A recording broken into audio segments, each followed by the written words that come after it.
I mean, I was a great blessing and the worst curse. I mean, damn. So my daughter forced me to have more patience, uh, to be more understanding. She forced that on me. I had to grow up because I had my daughter when I was 20. I was a sophomore in college, and she forced me to grow up fast. It was a reality check for me. Unfortunately, I missed her first year, or about first year and a half, because I thought, I'm going to league. I'm going to play NFL. Went to my junior year, I realized, yeah, this ain't gonna happen. I need to go and get my goddamn degree and come out with something to have my paper. So, because like I said, I believe in education, so I can have my paper, so I can present to my daughter and encourage her to do the same thing. But like I said, her being born just forced me to make a lot of changes. You know what I'm saying? I couldn't correct her like I did my son. I can't go out there and tell them, let's go on outside, you tough guy. Let's go for a fire one. I couldn't tell her that. I have to give her a certain look to let her know I'm serious. But like Mark said, the curse part is I had to worry about all these penises that could be possibly trying to take advantage of her. So, that's the curse part of it. Another thing is it forced me to have uh, the version of beats conversation way earlier than I want to when she was in 6th grade, because I seen what happened at the school I was substitute at. Kids in the 5th grade got caught having sex in the bathroom. So now I'm forced to have this conversation. I don't know if she's totally mature and ready to handle it, but I'm not going to be in a situation where hear about my daughter getting in that situation. No, I'm not. So I need to have this conversation as soon as possible.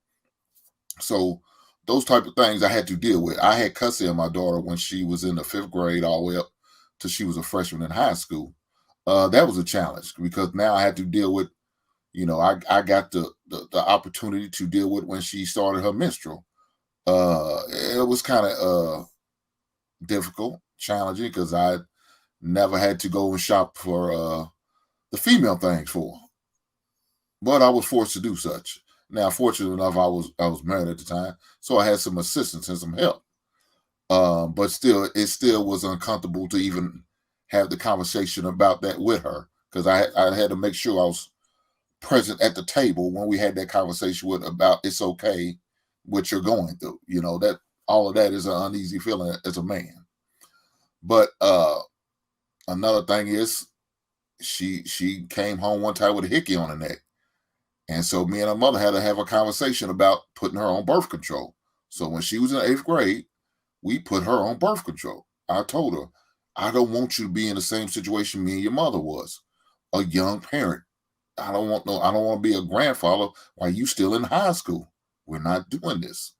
So those conversations was difficult and challenging, especially as a man, but I knew they was necessary and they needed to be had. So me and her mother decided to put her on birth control. So yeah, these are little things that are cursed that I have to deal with as far as having a daughter. Now the blessings, uh, you know, there's a lot of blessings. Getting seeing her in a prom, going to a prom, going to a graduation, junior prom, senior prom, getting to participate in all those events.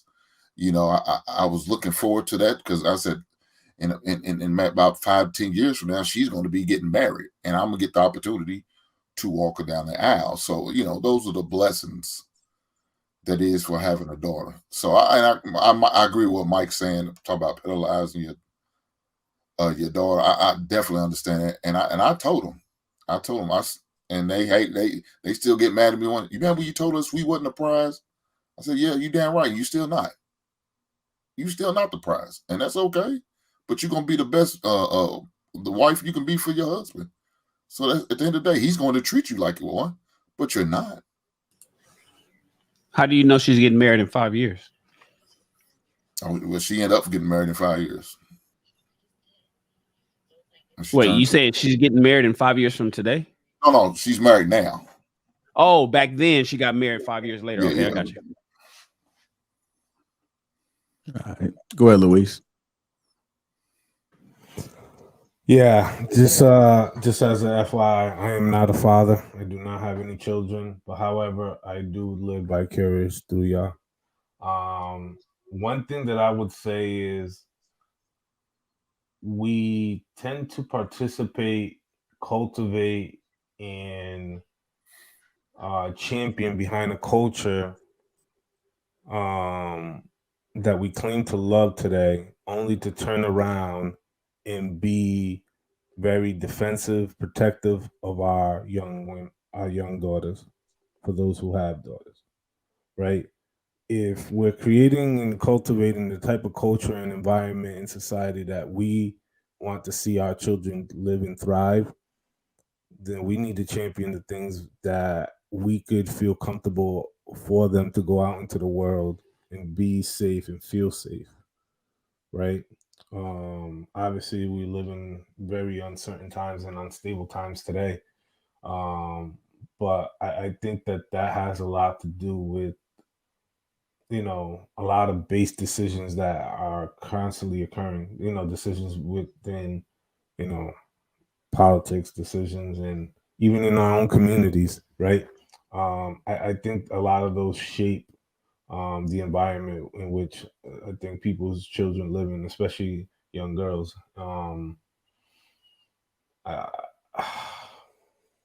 it's kind of hard to put into words how I'm trying to phrase this, but I think if that component changes, I think we will feel a little bit different, or at least we wouldn't have the level of anxiety that a lot of men have when they have daughters, right? Because we automatically jump to the deep end and think about the worst possible outcomes because of what's currently happening out here. All right. Go ahead, be mad. Yeah. So, okay. First off, Team Grow Dad over here. Um, Salutes all the fellas with daughters up here on the panel. Um, I have a little one. She is 10 years old. She's in the fifth grade. So, listening to Hink, I definitely can identify a lot of what you went through and dealt with and all that as well, because mine is going through it right now. Actually, mine just started her menstrual for the first time. So, yeah, that was interesting. Um, so it's I've got a long road, but daughters being the greatest blessing, I agree 1,000%. She is literally the light of my life. I mean, straight up, she is the best thing that ever happened to me. She's just, she's sweet as pie, you know. She, put me in a position to where, I had to grow up for sure. I grew up real quick. Um, I became more of a man a lot faster because, you know, she in my world is love personified, in real life. What I've experienced with her emotionally and everything, I never knew that type of love before that. But she also put me in a position to where, I really had to sit down, slow down, and, really be aware of my actions and what I was doing and the type of women I was dealing with and dating and how I treated women as well too. Like my treatment of women changed like that. I mean, I'm talking about, respect level went way higher than what it was. The type of women I dealt with changed for sure. Just the character and all that type of stuff. So, just not lying, not just saying whatever came out of my mouth. I mean, it was just being more straight up front, and keeping it real. Um, but no, she's awesome. She's amazing. She's changed my life for the better. When it comes to the worst curse part, I think everybody on the panel kind of said it, the biggest curse of it all is one, you're worried about all the guys that will come, all the male attention that will come. I just make sure that I focus on preparing my daughter the best way possible. to deter any type of behavior that is not like her father's. That behavior that doesn't treat her like she's with the utmost respect, and that she's treated in the sense of she knows when someone's being genuine and someone's there, has good energy and that type of stuff, and who's not. Giving her that level of discernment, giving her that level of confidence. Thing about girls is that they just need to be loved, they need to be poured into, and they need to know that they're enough. And when fathers do that in a very intentional way, and then put them up on game as well too, and just let them know, what's real. You let them know what's real. You let them know, like we were talking about in the previous segment, what a good woman is. You're pouring into your daughter what you feel as though a good woman is, and making sure that she has those attributes of not only just being a good person in this life, being a good worker, also being, giving her the tools to where she can be an effective wife and mother as well too. I think those are the best things we can do. Not coddle them too much, but protect them, shield them, but love them, but also share them the truth so that they can make informed decisions, and so that they're not in the dark. Because when they're in the dark and we shield everything from them, that's when you have the issues, because they think because when they're young, they think they're untouchable. They can get away with anything. Oh, daddy's got me. No big deal. If I screw up, he's going to clean it up for me. And daddy can't clean up everything. Daddy can't fix everything.